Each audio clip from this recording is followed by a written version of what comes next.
This is Eric Miskell with EMSNOW. I'm still here at the Indic facility in India, visiting with Indic EMS Electronics. And I wanted to talk about, I've been visiting EMS around India, and I've been meeting a lot of EMS, and I'm impressed with the amount of digitalization that exists, both in India as a country and in this industry. So you're the Vice President of Engineering here at Indic, Yeah. Prateek Srivastava. Srivastava. Thank you. So I just want to get your impression of kind of what's happening, and also what's happening within Indic. So let me start by saying, I've heard you say that it's been attributed to you that digitalization is strategic choice, not a default setting.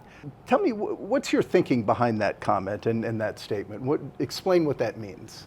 Yeah. So thank you to be in India, and we are meeting here. Thank you. So I would put it that way. Like, if you see the current scenario, India is in a, everybody is looking towards India. Mm-hmm. We have been talking, Western countries, in America, in Europe, everybody is talking in India.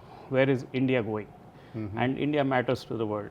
When we talk about it, and especially when we come to the electronics and EMS industry, we know that, the EMS industry, as per the recent surveys and studies, mm-hmm. it is poised to go to 80 billion industry in coming few years. Yeah.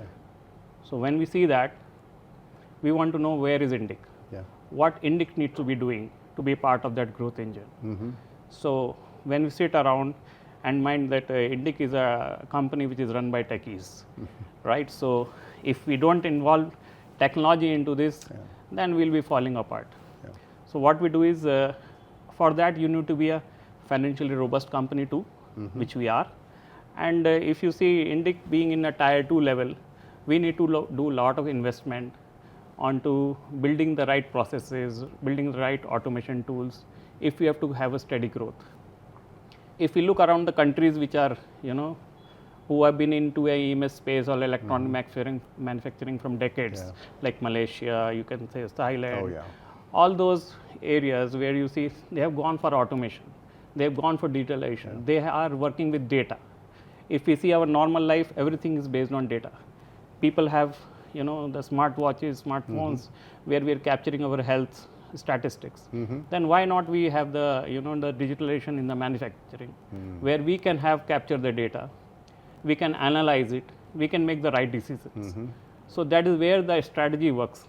If we don't make an investment on this strategy, we don't understand what is the market scenario, and make an adaptation to it, we'll be falling up, we'll not be able to reach to the goal what we are thinking of reaching in next few years. Yeah. So that is where it comes on the strategy. Yeah.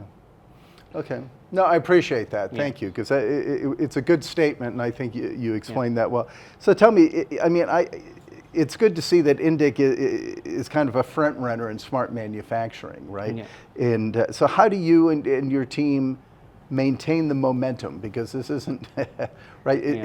The race is never over. You have to keep going. Yes. So what happens is, once we have made a decision that yes, Indic has to invest heavily on the automation tools, the state-of-the-art machinery, mm-hmm. and not only on in the operation side, but also in the inventory management, and of course, because it's a big thing in an EMS, you end up having a huge inventory. You are at a very big loss. So you have to manage it very smartly, especially when the competition is increasing amongst Indians. Right. Also, there are a lot of companies which are going public. And when you talk about Indic, we are a smaller company. We are growing, and then once we see that with the digitalization tools, the AI-based tools which it's introduced mm-hmm. in our manufacturing, also into our operations, mm-hmm. we see that it is giving us a lot of good impetus. And what we are able to do is, for example, we have implemented SAP S/4HANA, mm-hmm. we have implemented SAP DM, digital manufacturing, mm-hmm. and DMS, which is like nothing but document management control. Okay. So in that, what we are able to do is, we are able to give that value to our customer, mm-hmm. which he was not getting from any other local EMS.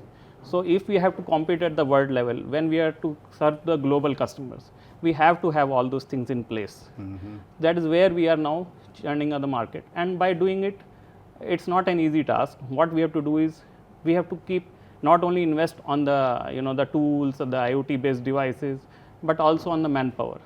If you see in Indic, we are the youngest manpower over here. We have the youngest number of engineers what we are recruited over here. And what we are doing is we are training them, upscaling their skills so that they are aware of how to use the technology. If we put the technology and nobody is there to use it, then how do you work? So we have to keep upgrading them. It also helps us to use our capacity properly, because using the capacity is a very big thing. If we have a capacity and we are underutilizing it, that means we are not doing good. So by investing on these tools, by making timely decisions, and by involving our new workforce into it, by the young generation, we are able to, I think we are on the right trajectory. And it's interesting, your comment there, the younger generation, the younger engineers and have you, it makes me think of resistance, right? Because young people are very adaptive to this, but maybe some older people might be a little more resistant to that. So tell me, kind of, in terms of the resistance, what makes digitalization kind of a harder sell for some in some situations? Okay, it's an interesting question. See, when we talk about India, we have been a country where we have lots of people. You would have seen it. So when you have lots of people, we always think, this tool, why we need this tool? I can put 10 people on the job and they can do the job. Maybe in few days, but finally they will get the job done. Why I need to invest on this tool and those kind of things. But when we make those people, that young generation, understand, or even the older people who are working with us, like why this tool is required, we have to make them understand why this tool is required, why we need to invest on this technology. Then they understand. Because as such, if you see, though people say that the change is always good, but people are resistant to change. They have been doing certain things in Excel. 10 years back, I will cite you an example. 10 years back, when we implemented SAP first time in Indic, I got a huge resistance. They were very much comfortable working in Excel. They can modify anything, anytime. They can amend the POs, they can amend the values, anytime. They say, why you are going with this ERP? We don't need this. But today, when we see that how that ERP is enabling and making their life easy, means they know, click of a button, they knows what is our inventory today, how much is our underutilized inventory, how much is the excess inventory, and we can take the calls. We can decide whether we need to order this or whether we need not order this. It makes their life easy. So if we are investing on technology to make life easy. It's not only for the management or the top management, it is for the down the line people, everybody. Everybody in the time gets benefited from it. So that's how we have to make them understand. Once they understand, they become a part of it. That's what I would say. No, change is always difficult. You're right. In all kinds of aspects, and certainly. And it's not only on the terms of the inventory. And just an example. In the operation side, if you see, we are creating a digital twin. We talk about it, but how many people do it? In Indic, we are creating a digital twin. In financial sides, in inventory side, in operation side, where we talk about the production, we get the huge amount of data from SMT, from backend. And now we have everything on paper. But now once we implement SAP DM, digital manufacturing, in MES, we have the correct information in our DM also, which we can make comparison. We can make see that this is what is here and this is what is in MES, and we can make those changes. So that is where people understand. Means initially they will, but once they understand that how their life is going to change with this, they are open and I think they are very cooperative. So what do you think the future of smart manufacturing in India looks like then? I think smart manufacturing is it's the thing of the it is really required, because I think the people are beginning to understand why it is required. If you talk about India and if you see the tier 1 companies in India, the EMS companies, electronic manufacturing, they have already invested in those. And that's how they are growing. Their trajectory is very steep.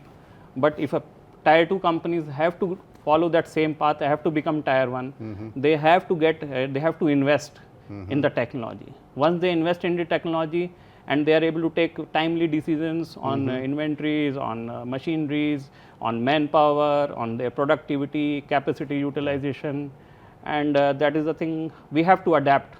We have to adapt, and we have to, if we have to grow Yeah. Yeah. No, I think you're I think right. everybody is understanding that if we have to serve the global customers, we don't. Yeah. If we don't evolve, it's a Darwin theory, Yeah. the survival of the fittest. Right. There's going to be somebody down the Somebody, street who yeah. is going to be able Yeah, to do yeah. it You and see, respond. so many EMS companies are opening and so many are closing down. Yeah. So if we have to be surviving in this one, we have to do that investment. Yeah. Yeah, no, I think it is a core thing for the industry, not Yeah. just India, but kind of globally. Yeah. No, I appreciate your comments on that. Digitalization is, and again, India is highly, highly advanced in that at all levels, and it's impressive. And so I appreciate the comments of how that's happening here at Indic and within the EMS. So thank you for your time Thank today. you. This has been very good. Appreciate it. Thank you. Thank you. Thank Eric. you. Yeah. Thank you. Nice meeting you.